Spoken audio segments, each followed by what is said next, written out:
Using the wrong PTO speed can destroy a $3,000 gearbox. Here's how to choose between 540 and 1000 RPM.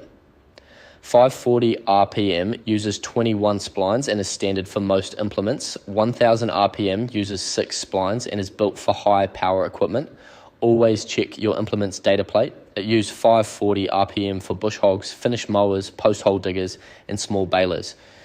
Use 1000 RPM for large round balers, forage harvesters, and industrial equipment.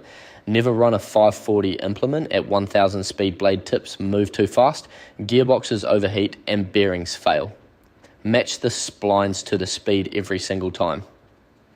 Check your engine RPM, usually 1900 to 2200 for rated PTO speed.